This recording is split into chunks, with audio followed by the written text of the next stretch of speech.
Hi guys, this is a little video I wanted to do. This is the first of many Q&As, hopefully. This is to celebrate getting 1,000 views on my YouTube channel. So, got a few emails here. Just going to read them off. First of all, how long have you been bodybuilding for? Do you think you'll get to a point where you'll be happy with your body and stop? Well, I've been training for about 5 years. Seriously training for about 2.5, so I'd say I've been bodybuilding for 2.5 years. Do you think you'll get to a point where you'll be happy with your body and stop? It's hard to say. Probably not. You know, unfortunately that's the poison chalice for this, is no matter how good you get, there's always something you feel could be improved on. You know, oh, it could be bigger here, bigger there, leaner here. So no, I don't think there'll ever be a point where I'll stop. At least if all the current circumstances carry on for the moment. That's not to say I'm not happy with my body, but obviously it could be improved. Okay, next question. Where do you see yourself in the next 5 years, body-wise and career-wise? Do you want a fitness-based career role? Where do I see myself in the next 5 years? That is a tough one. I haven't really planned too far ahead in the future. Body-wise, obviously, I don't know, probably would have competed at least by this point. Probably would have done a powerlifting meet as well. Career-wise, I'd like to be my own boss, work for myself, set up my own brand, preferably something to do with this. So to answer your question, yes, something based in the fitness industry would be quite good. I'd be happy with that. What? I'm not too sure, so I'm go with that. What do you recommend the best protein powder to be? I know you did a video on supplements for diabetics, but I'm also lactose intolerant. Okay, normally the most common protein powder is whey, but if you're lactose intolerant like you said here, I would avoid that because it comes from milk. Your best bet then, if you are lactose intolerant, would be something like egg white protein or beef protein. I've tried egg white protein before. It wasn't the nicest tasting. Never tried beef isolate protein. So yeah, that would be my recommendation for that.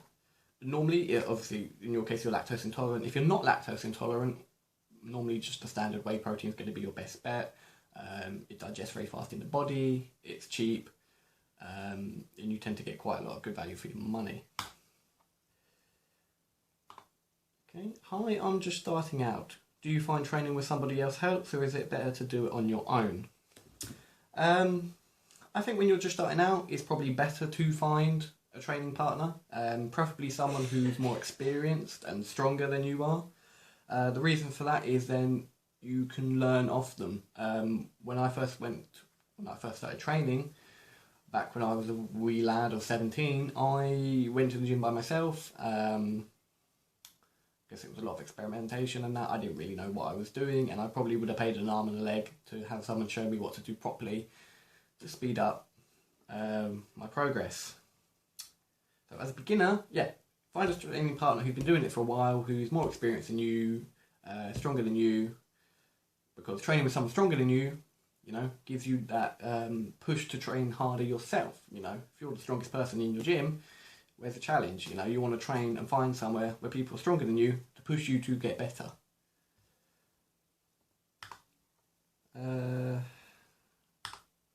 What made you want to become a bodybuilder and train so hard? I was always a small child, small kid. I was sporty, but I wasn't very big. I used to run track at county level. I also did cross country as well at county level. Surprisingly, I was one of these people, kind of a jack of all trades, master of none. I got into bodybuilding when I was 17 in a friend's garage.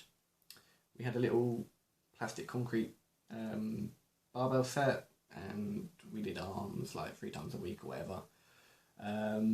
Good fun. I really enjoyed it, and I really enjoyed the feeling of pushing myself in that. As I said, I'd always been fairly sporty, but I'd never really had like a outlook like weightlifting, you know.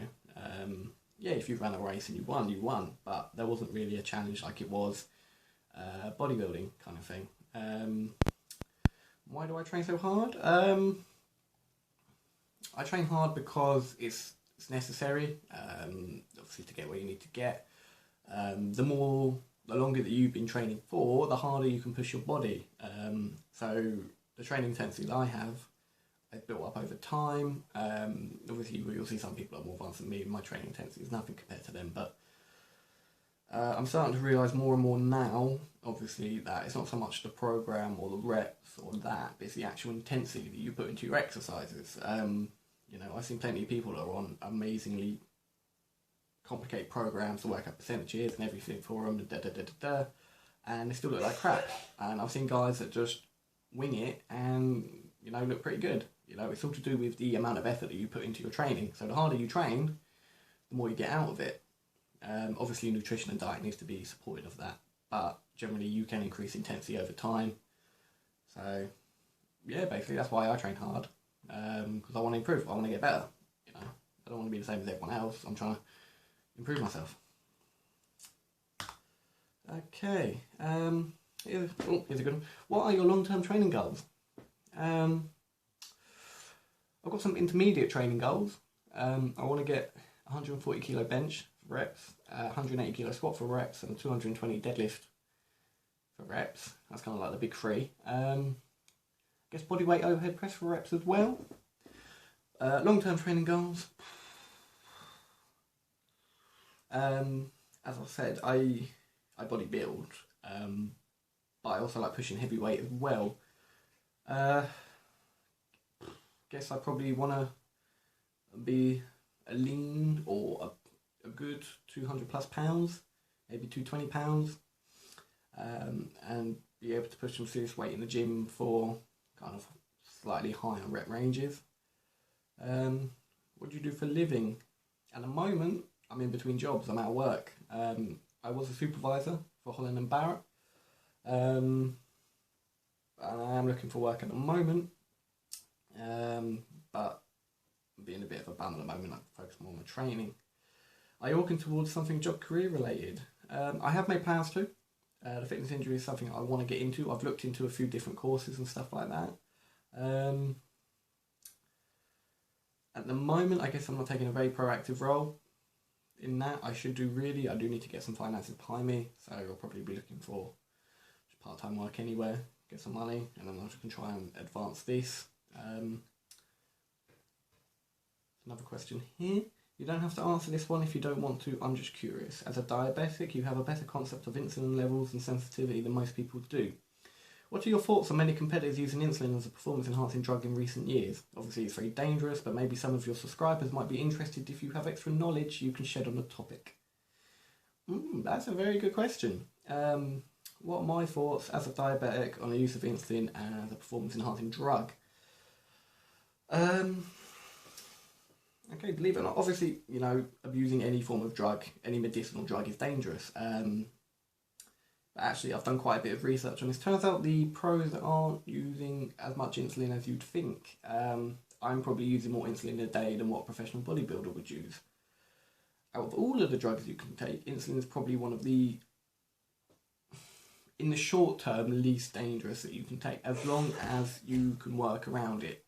For example, I find it quite funny that the rise of insulin dosage as a performance-enhancing drug has, kind of linked together with the rise of and popularity of peri-workout nutrition, taking carbs around your workout window.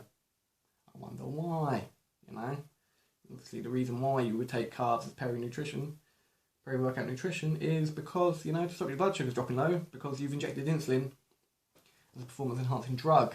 So that's something that I picked up on that I find quite funny. Short-term insulin gains can obviously lead to hypoglycemia, which can be dangerous, especially if you are having it while at the gym. Hypoglycemia is basically low blood sugar, where your body doesn't get the glucose or energy that it needs, and you go into a kind of weakened state. Obviously, it's very dangerous. It can be dangerous in the long term. If you naturally produce insulin anyway and you're injecting more insulin, it can actually affect your pancreas. I have heard stories of people abusing insulin and then actually becoming reliant on it and ending up as diabetics themselves, because their body their pancreas has shut down due to it not producing enough insulin. So yeah, obviously anything at that level, any kind of abuse of steroid or drug or medicinal insulin, anything like that can be dangerous. I really, really wouldn't recommend it, you know. As a diabetic myself, I would never dream of abusing my insulin for the sake of a few extra pounds of muscle and that. You know, it is the most anabolic hormone in your body, but my health is more important to me personally. So, those are good questions. Thank you guys for that. You know, it was a short little Q&A. There's about 8 questions there. So, as I said, hopefully this will be one of many that I'll do in the future. The next one, I don't know, might be when I hit 100 subscribers. But if you do have any questions, you know, you can email me at kieranstevensfitness@gmail.com. I'm also on Facebook as well, Kieran Stevens Fitness. You can drop me a message there. Any questions or anything like that, I'll be more than happy to answer. Peace out.